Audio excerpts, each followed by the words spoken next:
1863년 봄 요코하마에서 출발, 상해를 거쳐 영국 상선 페가수스호를 타고 런던을 향해 출발했소. 선장이 영국에 가는 목적을 묻더군. 회화는 좀 한다던 노무라가 글쎄 내 일이라고 하지 않고 내비게이션 어쩌고 하는 바람에 그놈의 선장이 항해술을 배우러 가는 줄로 알고 항해 내내 우리를 숲으로 막 부려먹더란 말이지. 영어를 몰라서 당한 일이지만 너무 힘들었소. 그런 와중에도 나는 틈틈이 영어 공부를 했다오. 단어를 많이 알아야 한다고 해서 최신 포켓 융사전을 챙겨갔는데 도움이 되더군. 선원들의 발음과 사전을 대조하며 단어를 외웠소. 그 사전은 두꺼워서 베개로도 쓸만했소. 제군들, 혹시 조슈5라고 들어본 적이 있나? 유학이 국금이던 막부 말기 조슈본의 명령에 따라 영국에 밀항했던 5명의 학생들을 일컫는 별명이다. 앞에서 언급한 내용은 그들 중 한 명인 이토 히로부미 전 총리의 회고담 중 일부다. 지난주 오카쿠라가 예고했던 대로 오늘은 사전을 다루는 시간이다. 이토 전 총리가 앞에서 말한 사전은 영국 유학 직전인 1862년에 호리 다츠노스케가 편찬한 영화 대역 수준 사서이다. 영란 사전 중 네덜란드어 부분을 일본어로 바꾼 사전으로 본문만 953페이지에 달하며 3만 5천 단어를 수록했다. 품사 표시와 의미 설명만 있고 발음 표시가 전혀 없어 읽기가 무척 힘들었다. 당시 사람들은 뷰티풀을 베아우티푸르라고 그것도 간신히 읽었다.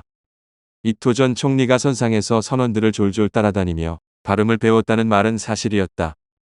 지난 시간에 언급했던 안게리아 어림 대성은 일본 최초의 영일 사전이라고 할 수 있다. 약 6천 단어 정도를 수록했고 발음을 가타가나로 표기했는데 네덜란드식 표기라서 문제가 있었다. 다음은 제군들의 선배들 이야기다. 1865년 1월 사츠마번 15세 소년 마에다 마사나는 번에 영국 유학생 선발 시험에 떨어져 상심이 컸다. 그 선발 시험에 사츠마번의 최고 수재 15명이 합격했으며 그 중에 18살 모리 아리노리 전 문부 대신도 포함되어 있었다. 낙담한 동생을 지켜보던 형 겐키치는 다카하시 신키치와 함께 사전을 편찬해 유학 비용을 마련하자고 제안했다. 의기가 투합한 세 사람은 호리 다츠노스케의 영화 대역 수준 사서 개정판을 저본으로 한 개정증 보화 여경사서를 1868년에 완성했다. 하지만 막부로부터 사전 편찬에 대한 정식 허가를 받지 못해 이듬해 상해로 건너가 겨우 인수했다. 저자 이름도 밝힐 수 없어 서문에 사츠마 학생이라는 기록을 남겼다.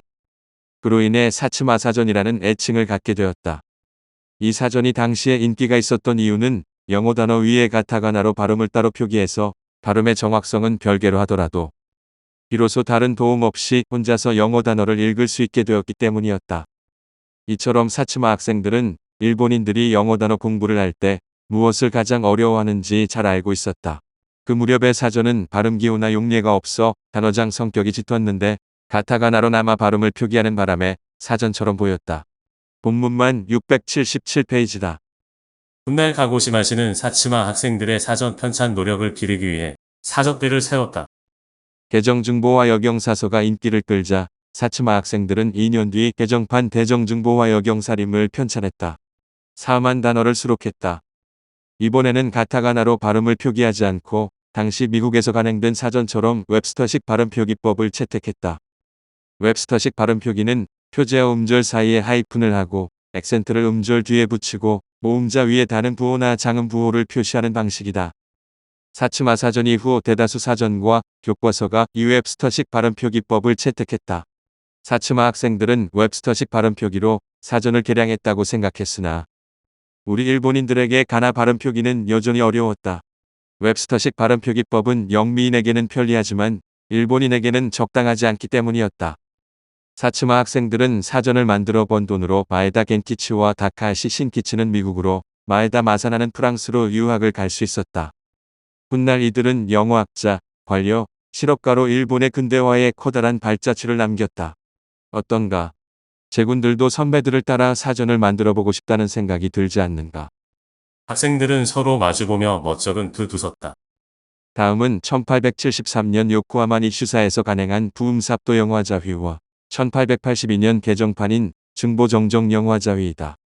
메이지 시대를 대표하는 영일 사전의 기본형으로 중국에서 활동하던 독일 선교사 옵샤이드의 영화자전과 웹스터 사전을 참고해 편찬했다. 5만 5천 단어에 달하는 풍부한 어휘와 일본 사전 최초로 500개의 사파를 수록해 눈길을 끌었다. 발음부호는 웹스터식 발음표기법을 따로 표기했다. 이 사전이 인기가 있었던 이유 중 하나는 일본어 여고의 가타가나로 발음을 표기해 읽기 쉽게 한 점이었다. 이 사전 공동 편찬자인 고야스 다카시는 미슈사의 인쇄설비를 도쿄로 들여와 1874년에 지금의 요미우리 신문을 창간하고 초대 사장이 되었다. 롭샤이드가 1866년부터 69년 사이에 편찬한 영중자전은 총 4권으로 구성되었으며 총 5만 단어를 수록했다. 당시 중국에서 널리 사용되었고 일본에도 영향을 줬다. 영어 발음부호 표기가 전혀 없고 중국어 여거의 발음을 로마자로 표기했다. 그리고 작년 여름방학 때 아이치현 마츠야마 중학교에서 영어 교사로 재직 중인 친구에게 들은 이야기를 소개하마. 1895년 4월 어느 날 반장인 마나베 가이치로는 내일 새로 부임하는 영어 선생님을 시험하기 위해 사전을 펼쳐두고 밤늦도록 단단히 준비했다. 당신은 새로 선생님이 부임하면 어려운 질문을 던져 말문이 막히게 하고 교단에서 쩔쩔매게 만드는 풍습이 있었다. 다음 날 수업 시간, 선생님은 워싱턴 어빙의 스케치북을 펼치고 첫 번째 이야기 더 보이지 강의를 시작했다. 수업 중간에 사전과 다르게 해석하는 부분이 나오자 마나베는 손을 번쩍 들고 말했다. 선생님, 틀립니다. 선생님이 얼굴을 들고 마나베를 쳐다봤다. 틀려. 뭐가 틀렸다는 건가? 선생님이 해석한 것과 사전의 해석이 다릅니다. 그것도 두 군데나 됩니다. 그래. 어디가 그런지 말해보게. 마나베가 틀린 곳을 지적하고 틀린 이유를 의기양양하게 설명했다. 마나베의 설명이 끝나자 선생님은 전혀 당황하지 않고 유유히 말했다. 하나는 사전의 오식이고 다른 하나는 역자의 오해다. 내가 해석한 대로 둘 다 고쳐라. 그러고 진도를 다시 나가는 게 아닌가. 당황한 쪽은 오히려 마나베였다. 사전이 틀릴 수 있다는 건 생각해 본 적이 없는데 사전을 고치라는 선생님을 만나다니. 그날 이후 마나베를 비롯한 반 친구들은 선생님을 우러러보게 되었다고 한다. 마나베가 골리려고 했던 선생님은 바로 젊은 시절의 나스메 긴노스케다. 긴노스케는 나스메 소세키의 본명이다. 오카쿠라와 나스메 두 사람은 시기는 약간 달라도 제국대학에서 영문학을 같은 스승인 딕슨에게 사사에 잘 아는 사이다. 그 선생님이 고치라고 한 사전은 바로 제군들도 사용하고 있는 이스트레이크와 타나시, 이치로가 1888년에 웹스터 사전을 공동으로 번역한 웹스터시 신간대 사서화 역자위이다. 산세이도에서 출간해 영학계를 풍미하고 있으며 현재 오쿠라 서점의 부음삽도화 역영자위와 치열한 사전 전쟁을 벌이고 있다. 사전도 틀릴 수 있다는 점을 제군들도 이제 알았을 테니 잘못된 곳을 부지런히 찾아보기 바란다. 본문만 1277페이지에 달해 찾으려면 힘 좀 써야 할 것이다. 이 사전의 서문을 사포르농학교 출신인 시가 시게다카가 썼다. 시가는 조선의 산물이라는 학생의 글을 주위에 자랑 삼아 퍼뜨린 바로 그나가노 중학교 지리교사다.